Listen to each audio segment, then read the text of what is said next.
Hey everyone, welcome to Paint the Kitchen Red. I'm Nina and today's recipe is Instant Pot Gumbo.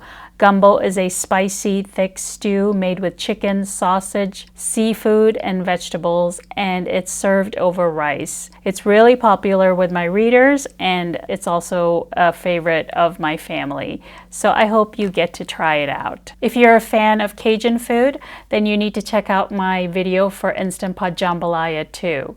First, I'm going to go over the ingredients for the gumbo and then I'll tell you how to make it in the Instant Pot.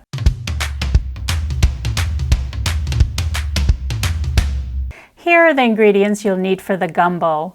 I just want to mention that they're in no particular order. I'll include a link to the recipe in the notes and you'll be able to see the recipe card, which has the ingredients listed in the order that they're used.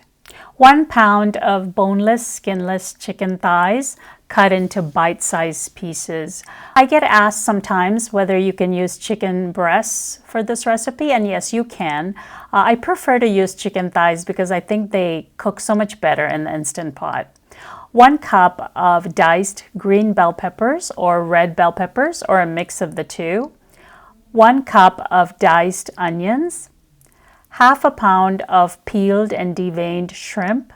1 can of diced tomatoes, that's 14.5 ounces, and that includes the liquid, or you can use 2 cups of chopped fresh tomatoes. Now there are people who feel that tomatoes don't belong in a gumbo, and if you're one of those people, then you can just omit the tomatoes and follow the recipe exactly as it is and you'll be just fine. Half a pound of andouille sausage or another smoked sausage. Make sure you use a smoked sausage and not fresh sausage, and cut this into 1/4 inch slices.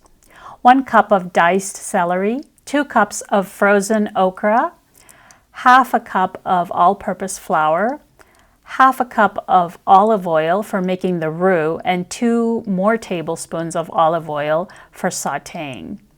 1 tablespoon of minced garlic, 4 cups of chicken broth. And guys, don't get overwhelmed by the number of ingredients. If you're organized and you get everything together, it's gonna go really quick. 1 teaspoon of dried thyme, 1 teaspoon of Worcestershire sauce, 2 small bay leaves or 1 large bay leaf, 1 teaspoon of black pepper powder, 1 teaspoon of white pepper powder, 1 teaspoon of salt, chopped parsley to garnish, 1 teaspoon of brown sugar. I find that the brown sugar adds a balance to the tartness of the lemon juice and the tomatoes, but you can omit brown sugar if you don't want to use it. 2 teaspoons of lemon juice, 1 teaspoon of cayenne pepper, which is not in this picture, 1 teaspoon of Creole seasoning or Cajun seasoning. Now, when you're using the Creole or Cajun seasoning, just be careful of the amount of salt in it. So you may need to adjust the quantity of salt if you're using a particularly salty seasoning. I like to use a Tony Chachere's seasoning, Creole seasoning, but you can use whatever kind that you like. I'll go ahead and put a link to that ingredient in the notes. One thing I wanted to mention about the spices is you could choose to omit the white pepper, black pepper, cayenne pepper, and salt and substitute it with Creole seasoning or Cajun seasoning. So you would just add Creole seasoning to taste. Personally, I like the flavor profile of the recipe as it is, but you can choose to substitute it if you want to. And finally, you need some green onions that are cut into thin slices, just the green parts, about 2 tablespoons. Season the shrimp with a teaspoon of the Creole seasoning, stir it up, and set it aside until we're ready to use it. Turn on sauté mode and let the Instant Pot heat up. Add the olive oil and let it heat up. Add the andouille sausage to the hot oil and the pieces of chicken. And we're going to sauté the two until they're lightly brown. If they start browning too quickly, you can either deglaze with a little bit of broth, or you can turn off sauté mode to let the Instant Pot cool down a little bit. Once the meats are cooked, remove them with a slotted spoon into a bowl. At this point, you can press cancel and cool the Instant Pot down. Turn the heat back on. Now we're ready to make the roux. So you're going to put half cup of olive oil and a half cup of all-purpose flour. And we are going to mix the two together. The roux is the flavor base of the gumbo, so it's really important to spend time making the roux. The roux needs to be like the color of peanut butter. And the longer you cook the roux and the darker it is, the better the flavor, but you also don't want to burn it. So it's kind of a fine balance. So you just keep stirring until it has the color of a dark peanut butter. And once you reach that color, you can turn off the heat.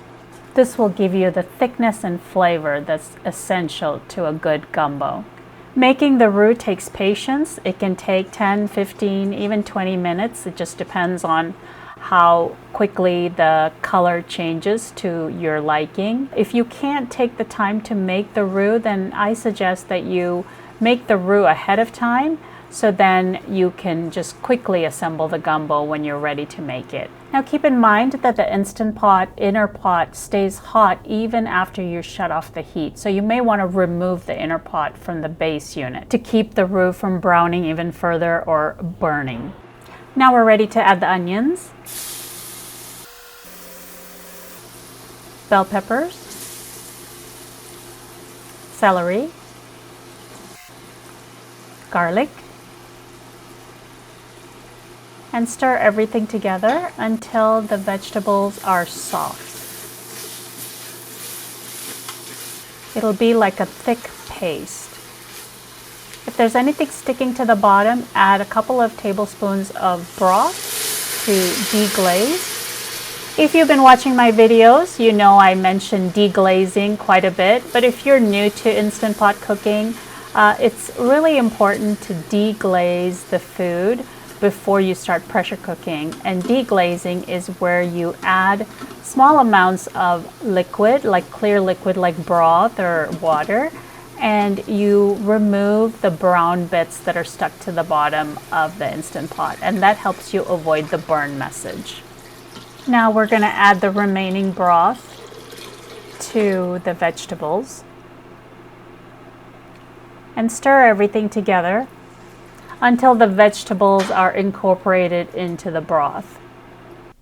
Add the tomatoes if you're using them, the white pepper, black pepper, cayenne pepper, thyme, salt, brown sugar, Worcestershire sauce, lemon juice, bay leaves,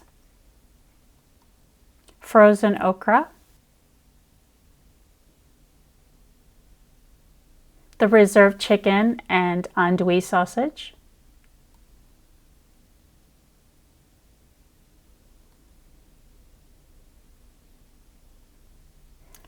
stir it all up, close the lid, pressure cook on high pressure for 4 minutes.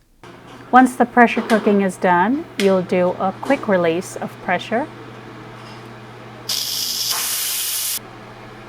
Open the lid.